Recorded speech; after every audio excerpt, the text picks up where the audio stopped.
And who is this hapless man?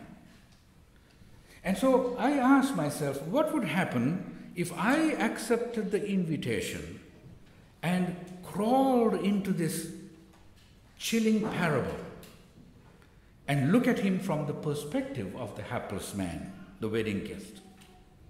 And much to my surprise, I saw me.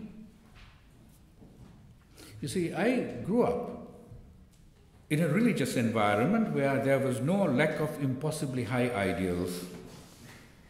But I am the one who heard the king's gracious call, who responded with joy, who came to the king's hall only to discover with a shock of shame that I am not dressed right. Perhaps the right kind of credentials will help, I thought. So I took my wife and family and went to the US, where you get the right kinds of credentials. Went to graduate school and did a PhD, was ordained, played by all the rules of social acceptability in that new culture to become a success. So one day I was amused when I was invited to speak at an international student conference, because they thought that I had become a success, on the theme, how to become successful in America. So I asked the students to define success. And one student said this: success is having an American Express gold card. Despite all the dressing up I do, I can confess to you that I too have the preacher's Saturday night nightmare. In that dream, I see myself standing in the prayer room before the service with the pastor. I have prayed with the worship leaders and they have gone out to start the service, and I run through my checklist. I got my glasses on, I have my Bible in hand, I got the sermon manuscript and the bulletin. I check myself, hair is brushed, tie is straight, no dandruff on the shoulder. But horrors, I don't have any pants on.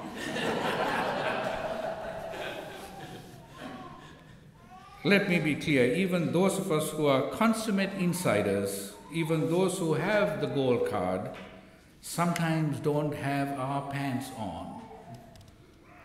What then of a person who has experienced massive rejection, a person who finds himself on the outside looking in?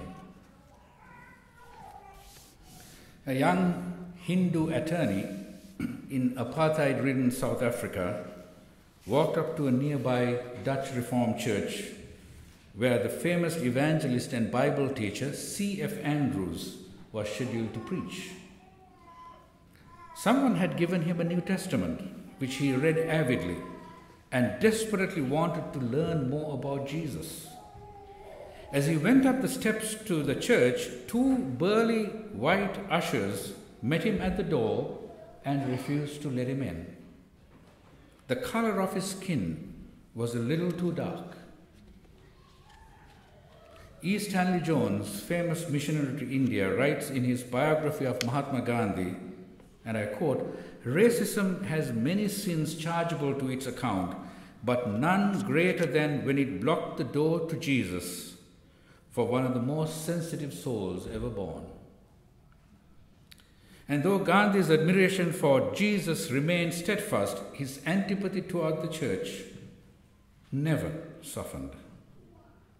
And that's why my heart goes out to this poor man, the quintessential misfit, the one whose lifestyle is out of sync, who doesn't have the right color of skin or the right degrees or the proper immigration papers, who doesn't belong to the right social class, isn't of the right religion, gender or sexual orientation, and has been locked out of the inner circles that he or she longs to enter. Once inside the parable, I begin to look around. Something is missing. But more accurately, someone is missing. The king's son, the bridegroom. The guests have gathered, the house is full, the king has made the grand entrance, but where's the son? Where's Jesus? And I'll tell you, where he is, he's right here. He is with those of us who have ever felt we do not have the right stuff, who have experienced the stabbing pain of rejection, of discrimination, of embarrassment, who have been judged, maligned, blamed, gossiped about, laughed at. He is beside all who feel shunned, uninvited, unwelcomed, unappreciated, unwanted. He is also out there seeking the wounded and broken rejects. With open arms, he says to you and me this morning, and to all who feel unwelcome, come to me, all you who labor and are heavy laden. I will give you rest. And then, having looked around inside the parable, I decide to step out and once again looked in the context with a wide-angle lens. And I am amazed at what I saw. Jesus told this parable during the last week of his life, under the looming shadow of the cross. A triumphal procession that he held had fizzled. The cleansing of the temple had brought religious authorities to a boil. Jesus' enemies are in full heat of conspiracy. Immediately preceding this parable is another one where Jesus tells about a landowner who planted a vineyard and let it out to the tenants and sent his servants to receive his share of the produce. They beat some of them, they killed others, and finally he sent his son. You remember the story? And assuming that they would respect him. But not so. Rather, they said among themselves, "This is the heir, come, let us kill him and seize the inheritance." And they took him and threw him out of the vineyard and killed him. And then suddenly I saw it. Who is this unfortunate wretch without proper wedding attire?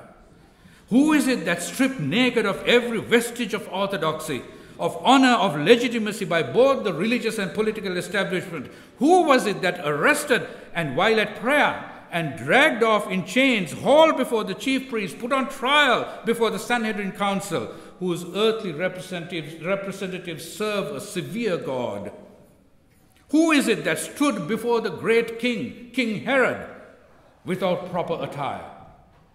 And who, when questioned, answered like the wedding guest, without a word? Who is it that heard those chilling words uttered by the duly established and legitimate authorities who spoke for such a severe God? Bind this messianic impostor hand and foot, slap his face, spit in his eye, flog his back, smash those thorns deep into his skull, drag him through the streets, cast him outside the holy city, drive nails through his hands and feet, pierce his side, crucify him, they cried. And who is it that cried with unspeakable agony, my God, why have you forsaken me? Sisters and brothers, this table is like the wedding banquet. God has sent out his servants to the highways and the byways to bring them to enjoy this celebration. We have accepted the invitation and come with great joy. And I, for one, and my wife are deeply grateful to belong to a community that works so hard at welcoming everyone, even the stranger. But let us acknowledge that this is not easy. To say all is welcome is sometimes hard. Sometimes those of us who feel inadequately dressed worry that someone will stop in their tracks and shine a spotlight on us and expose us. You are poor, you are young, you are the wrong color, you don't have the right degrees, you don't know the inside jokes, you are a sinner. We are stunned, and God seems like a cruel king. I dare say that our fascination with kingship, our fascination with kingdom and Christendom, our attraction to hierarchical and authoritarian structures, think about it, they have a lot to do with church struggles to be welcoming. This is why we have to think carefully about this question. But then flat or democratic structures are more welcoming, are more egalitarian, but are also messy and difficult. That's what makes community. That's the joy of working together. When I find myself in that deep and dark and foreboding place, that's where I meet the Son, the bridegroom who was also rejected. He pursues me. He catches up with me in the night. He gently embraces me. His tears match mine. I hear him whispering in my ear, the table is set, the food is prepared, a place has been reserved for you. I want you to go back to the feast. But I protest, I can't go in. Look at these rags that I'm wearing. What rags? Jesus will ask. And I look down. I can't believe it. I'm in a beautiful wedding garment, a robe of righteousness. And I look back at Jesus, and guess what he's wearing? He's wearing a white sarong with blue checks.